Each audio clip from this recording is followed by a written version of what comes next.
Welcome to the Legacy Leaders Podcast. Are you doing the best for your client to help them create their legacy? Are you creating a plan that goes far beyond finances to help people ensure that it becomes the driving force behind all decisions? On this podcast, hosts Katie Beth Hand and Stan Miller will help you with growing your practice and your clients' peace of mind. Together, they bring the best and brightest minds to share with you how to help your clients develop their best legacy. And now, here are your hosts, Katie Beth and Stan. Welcome to the Legacy Leaders Podcast. I'm your guest host, Rod Hatley of Hatley Law Group here in San Diego, California. And it's my pleasure to speak with a longtime colleague of mine, Barbara Norman, a certified financial planner with Sage Path Solutions here in San Diego. Barbara, it's a pleasure to have you on the show. Thanks for being here. Rod, thank you so much for having me on. I love your show and I love kind of all the touch points that you're educating people on. So thanks for having me. You're welcome. Let's just go ahead and just get into it. How did you become a financial advisor, and in your case, a certified financial planner? What was the genesis of that, if you can share it with the listeners? So, well, my dad was an enrolled agent. So we grew up, over cereal and taxes. And I loved the finance piece of it, but I didn't want to sit, at the time, if you will, in a small smoke-filled office. I really loved the numbers. I really loved the people. And I just kind of took to financial planning. And it came when I got out of college. We'd had our second baby. We had just purchased a house, and we called, of course, the life insurance guy over and said, "Hey, are you hiring?" And I started my career with New York Life, great training program, but didn't enjoy the insurance, didn't enjoy annuities. So went on to be the financial planner and start my own firm and never looked back. Okay. Can you share with our listeners what you enjoy most about what you do? And then on the flip side, maybe what's not so enjoyable about what you do, but obviously has to be done. What I love most, I work with divorced and widowed women, and Wow. Rod, they've been through one of the toughest times in their lives. It just Yeah. emotionally, they're devastated. They're having to start their lives over. And I love it because we really sit down with, you know what, maybe this is the first time you've ever been able to show up and do life the way you wanted to. It's a blank slate. Let's start over again. Wow. And how do we create joy with our financial plans? And so even though it's a difficult time, it's kind of nice to have a blank canvas to really create what women want for the first time. I think the flip side of it, the tough thing, and especially with divorced women, um, wow, their assets have been cut less than half. Their income either way has been devastated. You can't always stay in the house, and you might not even be able to stay in the house until the kids are through high school. And so those are really difficult conversations to have. And they're heartbreaking. But like you said, they have to happen. Staying in the house too long can devastate a woman financially. No doubt about it. No doubt about it. And they're lucky to have an advocate like you in their corner as they're going through this transitional period. Either they've become a widow or they're now a divorcee and they're trying to, chart the way forward, and they need help to be able to do that. So thank you Yeah. for sharing that. Let's see. You've already kind of shared with us what I guess the sweet spot is. Those women who are going through a transition, that's where you can bring some real value to bear, that sympathetic shoulder to cry on, helping them understand how to move forward in confidence, I guess, and courage. I think so. And Rod, someone asked me one time, like, how is investing different for divorced and widowed women? And the Yeah. answer was, it's really not. Investing, we all have to have our emergency fund. We all have to have those investments that create income. We all have to have growth. But for women, I think coming divorced or widowed, their Social Security issues have just become probably as complex as you could imagine. Their taxes are changed. Divorced women are treated tax-wise different than widowed women. So there's some specialty plannings. And also, to your point and to what you do, their need for asset protection has never been higher. If they want to go into a second relationship, we don't want to lose those assets in the second relationship. Right. Um, Yeah. Excellent so point. Thank you for sharing that. Anything else? lots to do. Yeah, no doubt about it. Let's see. So you're coming in after something has happened, someone who's either passed on, or that long-term relationship has ended because of a divorce. So can you share, where you had a head with the listeners? I'd imagine you've had some real success stories, and then maybe stories, no matter what you did, they just couldn't help that woman in transition. Can you share one of each of those instances with the listeners so they kind of understand, what great planning can accomplish, and what maybe hesitation to get started planning or just not really buying into the process, how that can be devastating? So I think for a lot of women, Rod, and thank you, that's a great question. For a lot of women, they've been left out of the conversations about the financial planning. They've let their man do it. You ask him, have you been involved in the finances? And the answer is yes, they've been paying the household bills, but they have not been on the investment side of it. I'm currently working with a woman, young and kids in high school. She's about to become a widow. Wow. And her job was to take care of the kids. And she had her credit card and she took beautiful care of the family. Sure. The husband took care of everything. And she had asked her from time to time, she'd asked him, like, hey, share with me what's going on. And his response was always, you take care of the kids. Well, glioblastoma, he had brain cancer. Oh, no. And it's terminal. It's really unfortunate. It's very sad. And he couldn't remember the code to get into his phone. And Rod, that's where we had to start. Yeah, she knew where the bank was. We did eventually find the old tax return, but we had to kind of reverse engineer her whole financial life. And when we got down to it, they were so busy with the community and their kids. There was no beneficiary named on the 401k. His stock options were in his name, no beneficiary designated, no trust in place. That to me, and I hate to say it, it is a success story because when the husband passes away, everything is in order. Fabulous. Oh, and it just honestly, I just want to cry when I think about it. We do not want to be putting our ducks in a row when someone is passing away and you've got those last few precious moments. Right. And so, if I had any word for women, divorced, widowed, it doesn't matter. It's never too soon to get involved. God forbid he passed away and accounts were locked, and we had to go to court for some of these assets. It's crazy. Yeah. That to me is so easily preventable, but it just doesn't happen because no one thought, well, what if something bad happens? Yeah, it's not part of the day-to-day routine. And so I think those are the success stories. Is I am always on people. How are things titled? Who are your beneficiaries? I think the ones that don't work out, and it's unfortunate, but we can give all the financial planning advice in the world. If they choose to not take the advice, it's sometimes people are in a situation because of past behavior, and I can't change past behavior. And that's just unfortunate. I think sometimes women are their own worst enemies. People are their own worst enemies. I think that's true. In my experience, I found that people just can't seem to get out of their own way, whether it's a man or a woman, married couple, what have you. It can, just getting out of our own way. Usually we're the biggest obstacle to our own success, whether it's financial or estate planning or what have you. So, I appreciate you sharing that. Let's see. What marketing sources do you use? I mean, how would your ideal client, typically that woman in transition, how does she find out about you? How would she come to your attention? So mostly, Rod, it's from other advisors. When someone's in trouble, typically they're calling the real estate agent. They've got their, family law attorneys, their estate planning attorneys, sometimes even the CPA.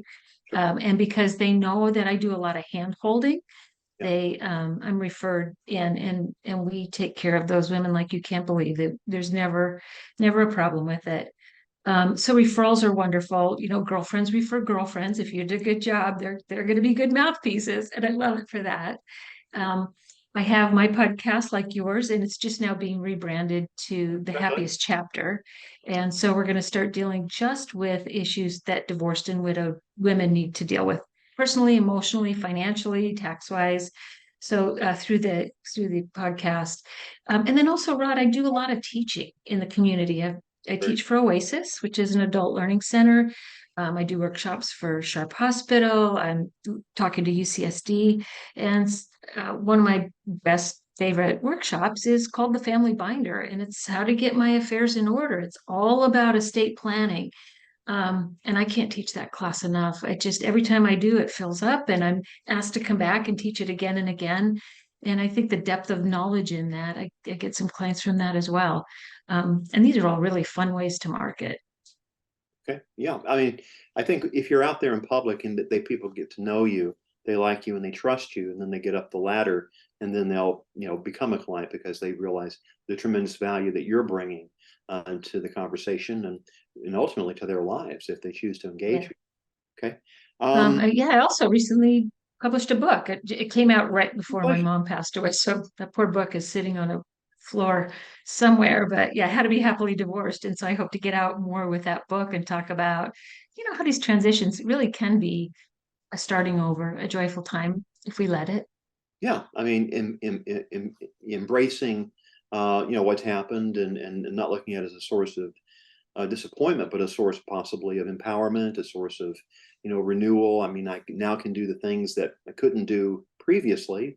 And it's all a matter of perspective and how do you reframe that conversation with yourself about what's just happened.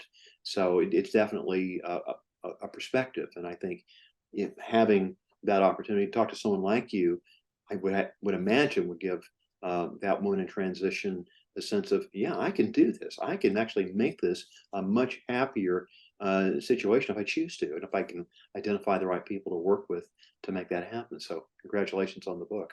Yeah, thanks. Let's see. What's one thing that you would want the listeners to know about you, either as a certified financial planner or otherwise, that maybe it's your unique selling proposition, or maybe just something fun that maybe that you do that maybe I didn't even know about you. Yeah, I think, Rod, one of the things that I'm most proud of is I geek out on taxes. I love taxes. Well, you're one of the Um, few. huh? You're one of the few. One of the few, well, I guess because we were spoon-fed it growing up, but I just love taxes. And when I sit down and I do, like we're going to go into October, and that's my tax planning month with my clients. We're going to sit down and are there any year-end strategies that we can do? Sure. But when it comes to tax detail, like there's a lot of people taking required minimum distributions, and very few people know that if I send my required minimum distribution directly to a charity, it satisfies the RMD, but I'm not taxed on it. Cool. Here's the unfortunate piece is that when they get their 1099s next year, it only shows the distribution. It doesn't show how much went to the charity and how much went into their pocket. And so there's a lot of people who are missing Yeah. a tax benefit. And so that's one of the things I geek out on is we send a letter and it's like, hey, thanks for making the world a better place. Make sure you tell your CPA that online this, and this is what it needs to look like. And share this letter with your CPA. When we're doing our tax planning in October, I'm not only looking at their tax brackets, but I'm looking at the tax brackets of their children. Oh, good. For example, IRAs, they're one of our biggest assets. And if someone is retired and they don't have a lot of income, well, our lowest tax brackets are the 10% bracket, then the 12% bracket, and then it jumps to 22%. So let's max out that 12% tax bracket and let's convert as much as your IRA to a Roth IRA as we can. Thanks. Why do that? Well, because it's going to reduce your RMDs the next year. But the biggest thing is for your heirs. Like for some of us, our IRAs are one of the biggest next to our houses. It's one of the biggest assets we have. Right. And when our kids get that money, they're going to have to spend it down in 10 years. If those kids are in their highest earning years, well, you just made Uncle Sam one of your biggest beneficiaries because they're going to lose so much to taxes. Right. So, we're kind of weighing out what's going on with the kids, what's going on with you. If those kids get Roth IRAs rather than IRAs, they have 10 more years to tax defer it, and then they take it tax free. Best thing going. Right. Um, Okay. so if you're curious about taxes, and I don't meet many people who are until we start talking, but if you're curious about taxes, I think that's one of my favorite areas to mess around in because my favorite thing to do is disinherit the IRS. I can attest to that as a tax attorney. If you can leave it to a charity and your family as opposed to Uncle Sam, I think that's a great answer. And the tax code allows you to do it. So why wouldn't you? Why Um, wouldn't you? So let's talk for a moment about being a trusted advisor. I mean, for me, Can I back up to that one more time, Rob? Because probably like you, and I'd love for our listeners to hear this. One of the most upside down planning pieces that I get in when people come into my office is they'll name a charity in their trust. And then you go to the IRA and they've named their kids on the IRA as beneficiaries. Well, that's kind of crazy because they're leaving all the taxable assets to their kids, right? And the assets that get a step up in basis that might pass tax free, they're giving tax free assets to a charity.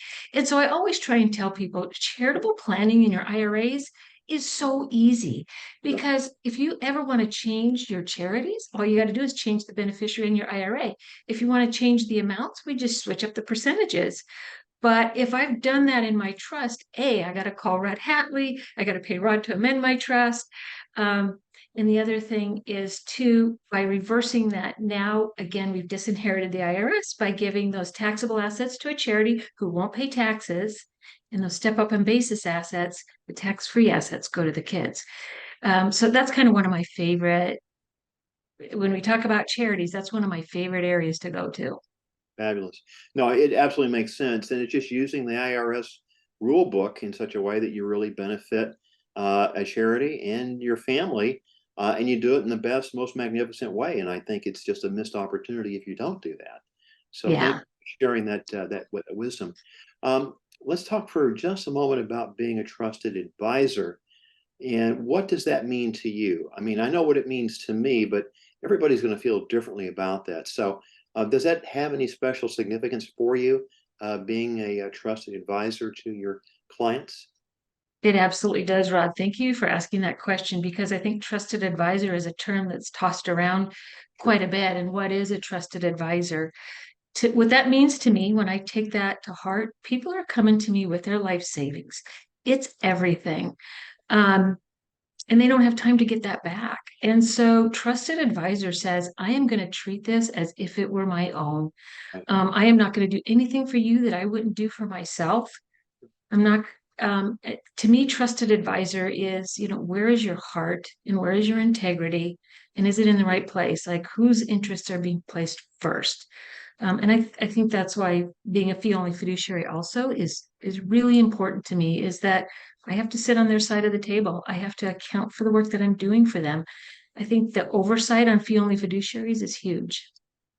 Okay. And as we wind down our time together, and I appreciate you sharing some of your day with us, is there one thing you'd want people to know, or maybe any concluding thoughts before we bring the conversation to a close today? It's a good question.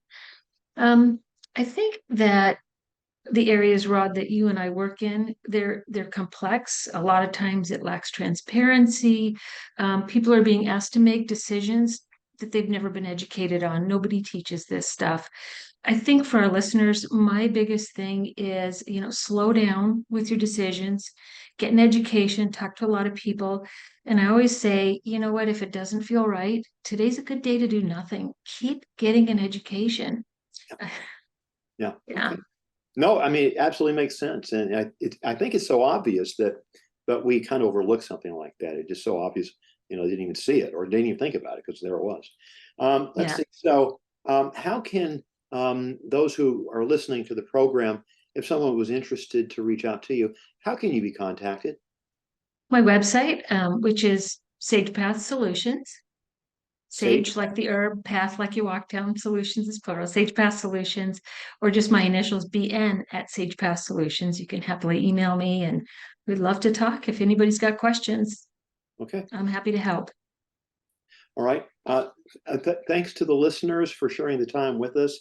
This has been Legacy Leaders Podcast with your guest host, Rod Hatley. And again, my privilege to interview a longtime colleague of mine, Norman, forgive me. Okay. Barbara Norman, that's how long we've known each other.